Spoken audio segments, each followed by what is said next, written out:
There are forests that welcome you, and there are forests that warn you. That dusk, Ravenwood timberline was the second kind. Wind crawled through the branches with a low, uneasy groan. The last orange rays of the setting sun slid between the dark trunks, like hesitant intruders. Somewhere far off, a woodpecker hammered, then suddenly stopped, as if silenced by something unseen. And in that thick, breathless quiet, a cry broke the air. Not a human cry, not even a normal animal sound. A dry, ragged, half-choked screech, an owl's cry of pain. People along the forest edge stiffened. "Must be another predator fight," a man muttered. "Just nature doing its thing," said another. A teenage hiker shrugged. "It'll fly off. They always do." But the cry came again, weaker, shorter, fading, and people still walked past. No one wanted to step off the trail into the shadowed undergrowth. No one wanted to take responsibility. No one wanted to get scratched, bitten, or involved. Except when a woman, silent, hood up, backpack worn from use, paused mid-step. Her breath hitched, her eyes sharpened. She heard something the others didn't, the rhythm of the fear in the owl's call. She turned toward the tree line. Her name, no one knew yet, but soon everyone on that trail would. A small cluster of hikers gathered, whispering nervously. "An injured owl is dangerous. Those talons can slice you open. I'm not going in there. We should wait for a ranger. Or just leave it." The woman stepped closer. Leaves crunched beneath her boots. Her gloved hand brushed a branch aside. A man scoffed loudly, tall, broad-shouldered, wearing a bright orange vest, clearly someone who loved being the loudest in any group. "You. Hey." He pointed at her. The woman stopped but didn't turn fully. "You should leave it," he said. "Injured owls are aggressive. You'll get hurt. We'll let the forest department handle it." His tone suggested he cared more about being obeyed than about the owl. She didn't answer. She kept walking. The crowd murmured in disbelief. "Is she serious? She thinks she's some kind of expert? Watch, she's going to get herself killed." The man scoffed again. "People like you will always make things worse." Still, she didn't stop. The deeper she walked, the quieter the forest became. The ground dipped slightly.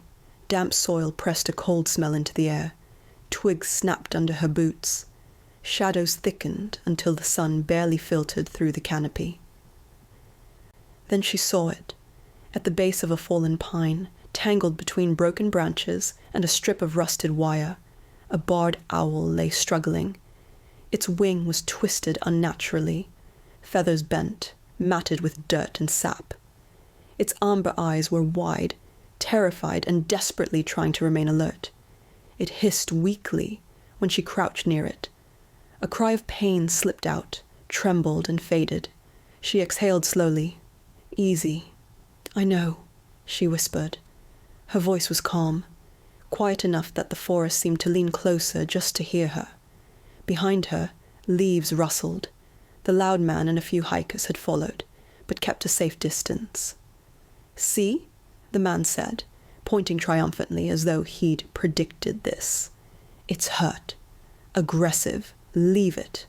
Let the rangers handle the wildlife." She didn't respond. Instead, she reached into a bag. The man threw his arms up.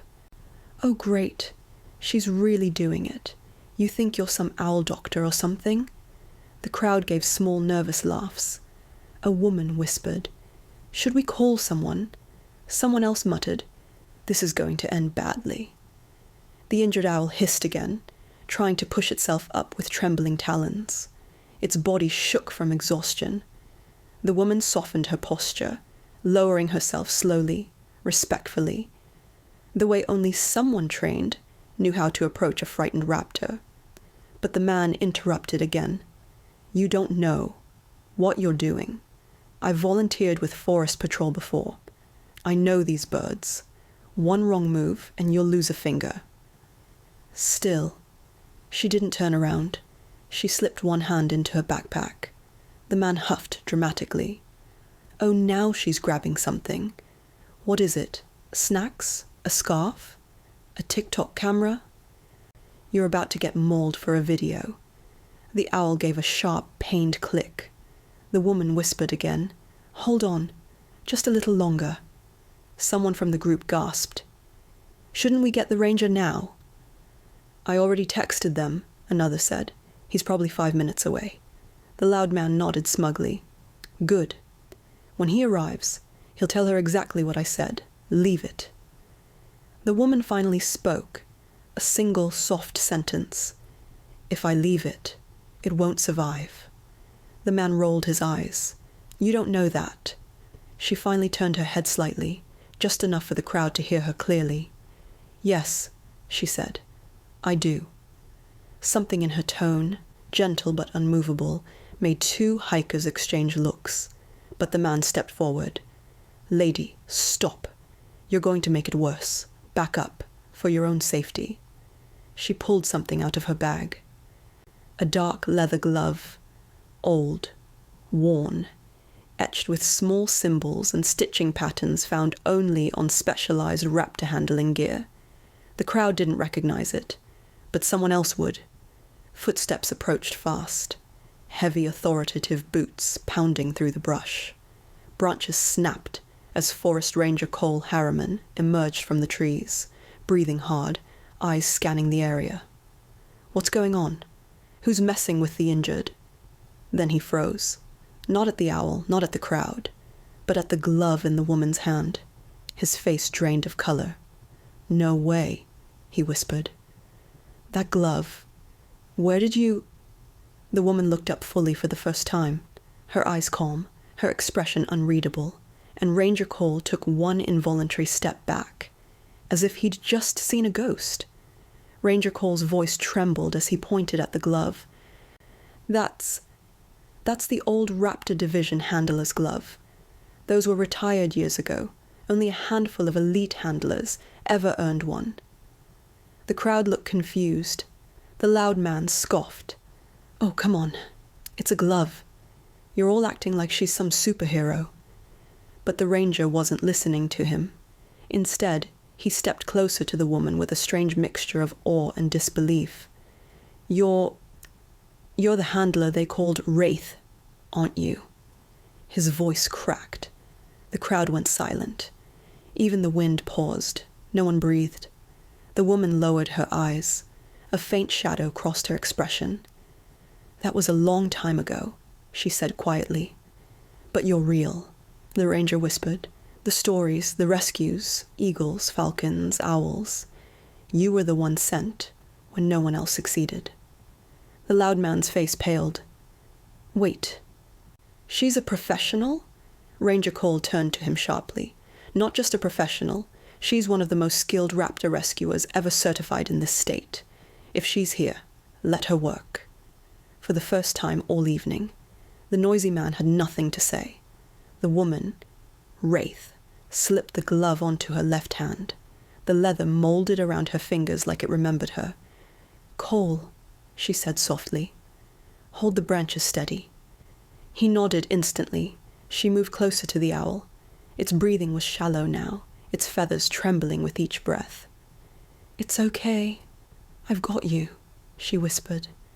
Her movements were precise, slow enough not to startle, confident enough that the owl recognized something familiar, something safe.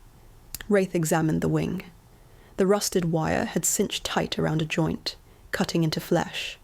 She inhaled once, steadied her hands. On 3, she told Cole. 1, 2. She didn't wait for 3.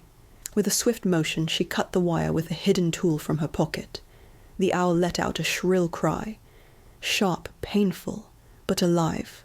Cole tightened the branches as the owl thrashed. The crowd gasped, but didn't dare move. Then Wraith slipped both hands, one gloved, one bare, around the injured bird, folding its wings gently against its body. The owl shuddered, then relaxed. It trusted her. The forest exhaled. Even the loud man whispered, That's Incredible. Cole stepped closer. We'll take it to the wildlife center. They can stabilize it. But without you, it wouldn't have made it. Wraith finished, her voice soft but firm. The loud man approached slowly, shame heavy on his face. I'm sorry, he muttered. I thought you were just interfering. I didn't know. She shook her head gently. You don't have to know someone's skills to show compassion. He looked down, eyes stinging. Thank you for not listening to me. She gave him a small nod. The crowd parted as she walked past, carrying the owl close to her chest.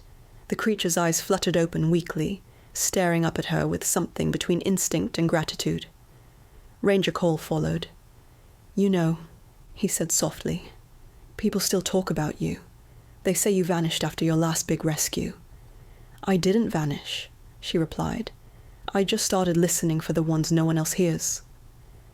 Back at the trailhead, the sky deepened into night. The owl rested in a padded crate, finally safe. Cole closed the latch carefully. We'll take it from here, he said. But today, they all saw what real care looks like. The woman looked back toward the dark forest. You don't need a title to help, she whispered, just a heart that can't ignore a cry. The crowd watched her, the quiet stranger who walked into the shadows alone and came out carrying life. Somewhere in the trees, another owl called, not in fear, in acknowledgement, almost as if the forest itself knew her name. Compassion, after all, doesn't need applause. It only needs someone willing to step forward when everyone else steps back.